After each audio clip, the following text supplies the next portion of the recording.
Hello everyone. Today is study snapshots second chapter the address. अगर आपको ये video पसंद आए तो लाइक शेयर और सब्सक्राइब जरूर कर दीजिए.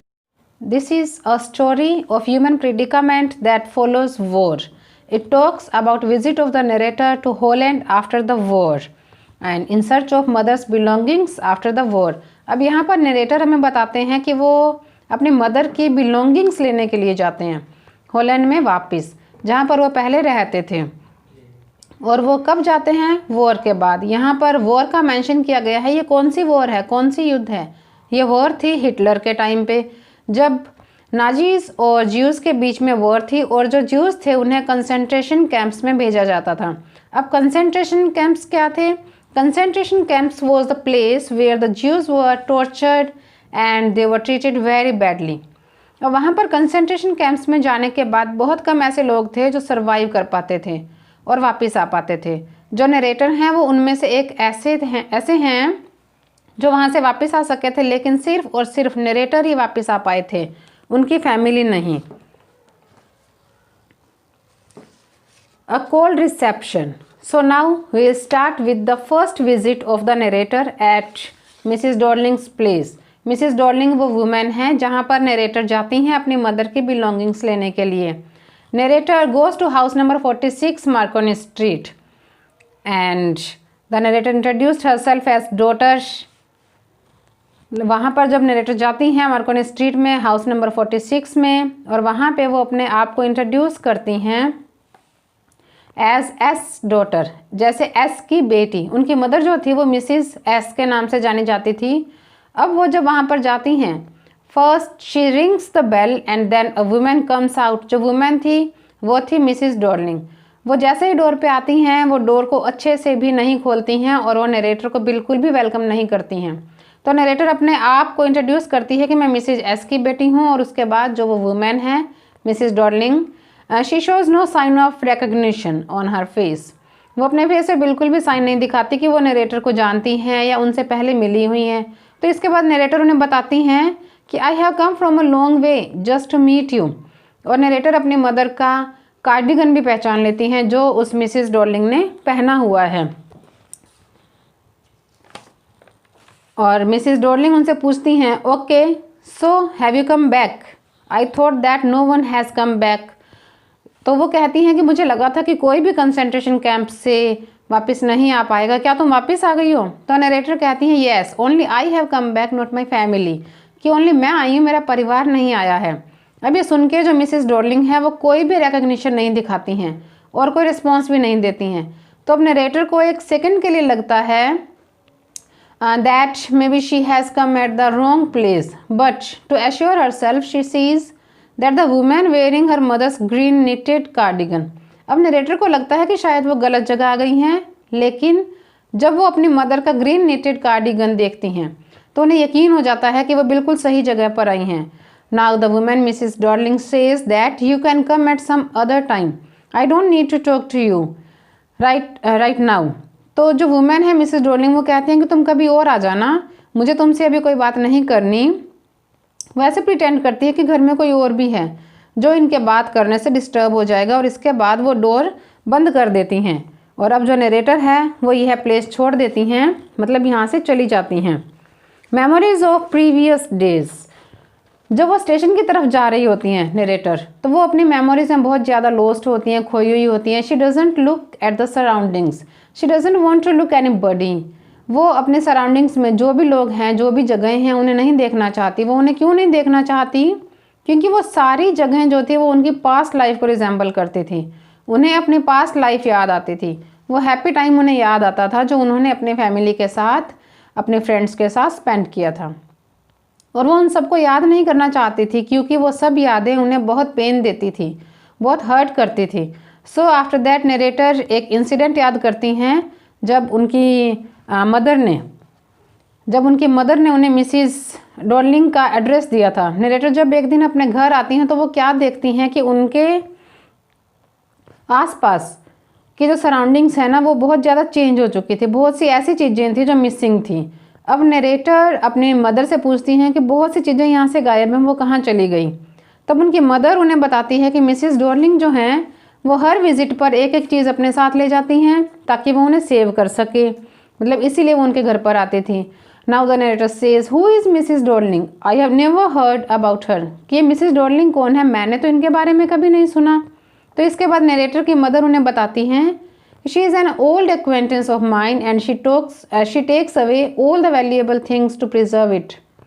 तो नरेटर की मदर बताती हैं कि वो मेरी एक ओल्ड फ्रेंड है और वो अपने साथ चीज़ें इसलिए लेके जाती हैं ताकि अगर हमें वॉर के टाइम, युद्ध के टाइम यहाँ से जाना पड़े तो ये सारी चीज़ें वेस्ट हो जाएंगी, इसलिए वो अपने पास हमारी चीज़ों को सेव कर लेती है, सुंदर सुंदर चीज़ों को।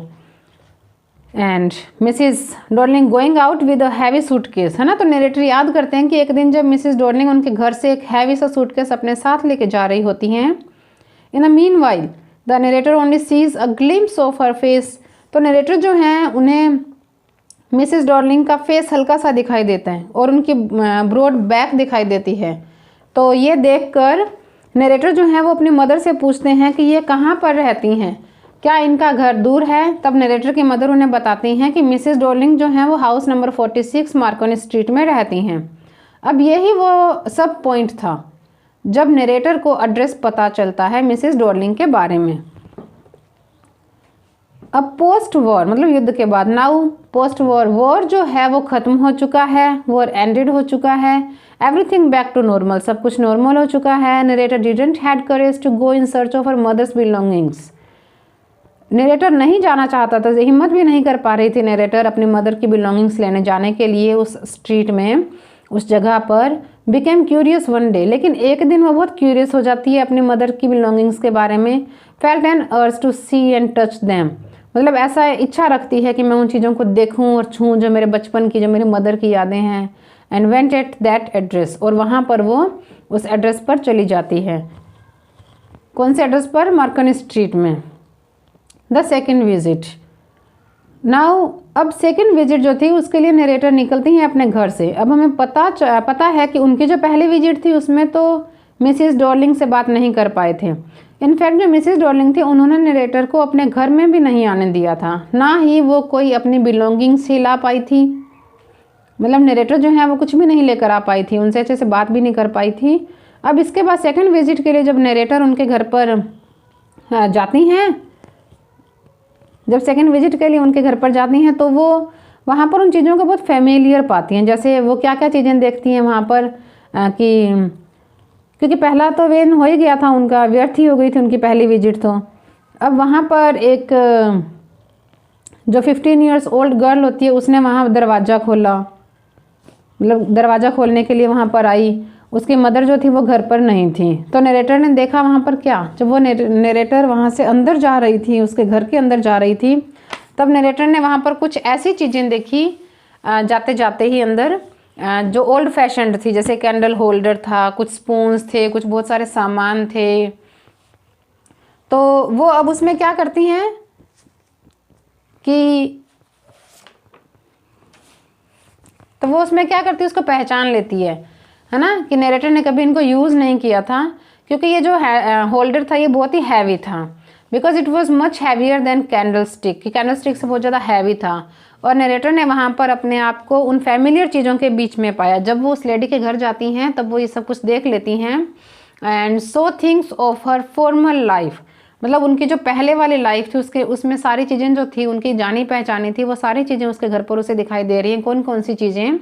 Woollen table cloth, the cups, the white T pot with a gold border, और एक टी पॉट जिसका बॉर्डर जो था वो गोल्डन रंग का बना हुआ था, the spoons and the pewter plate, ये सब कुछ उन्हें वहाँ याद आ जाता है। Things of former life lost their value appear strange in strange surroundings, की जो फॉर्मर लाइफ की जो उनकी चीज़ें थी अब उनके लिए उनकी कोई वैल्यू नहीं थी, क्योंकि वो ना तो उनके पास थी और जिसके साथ वो यूज़ करती थी अपनी मदर के साथ, ना ही वो उनके साथ थी। अब उनके पास जो राइटर हैं, जो नरेटर हैं, वो क्या कहती हैं कि अब उनकी ऐसी डिज़ायर भी नहीं है कि उनके पास ये वाला सारा सामान जो है वो वापस आए, क्योंकि उनके लिए वो तो स्मॉल रेंटेड हाउस में रहती हैं, स्मॉल रेंटेड रूम में रहती हैं, उनके लिए इन सब चीज़ों का कोई यूज़ नहीं है। तो वो उस जगह से चली जाती हैं और वो कोशिश करती हैं try to forget the address, कि वो उस एड्रेस को अब भूल जाएंगी और वहाँ से वो चली जाती हैं। तो इस पूरी स्टोरी में 2 थीम्स थी। पहली थीम थी हार्डशिप ऑफ वॉर और दूसरी थीम थी positive outlook in life. Hardship of war क्यों? क्योंकि वॉर की वजह से ही नरेटर ने अपनी फैमिली लूज़ करी, अपने फ्रेंड्स लूज़ करे, जहाँ पे वो रहते थे उस प्लेस को भी खो दिया था उन्होंने। वहाँ से उन्हें जाना पड़ा, उन्हें कंसंट्रेशन कैंप्स में जाना पड़ा, जहाँ पे उन्हें इतनी ज़्यादा हार्डशिप्स फेस करनी पड़ी। और पॉजिटिव आउटलुक क्यों? क्योंकि नरेटर ने अपनी सारी हार्डशिप्स भूलकर एक नई बिगनिंग की, अपनी लाइफ में एक पॉजिटिव आउटलुक के साथ और आगे बढ़ने की उन्होंने सोची। So I hope that you all understood the chapter. I'll see you in our next video. Okay.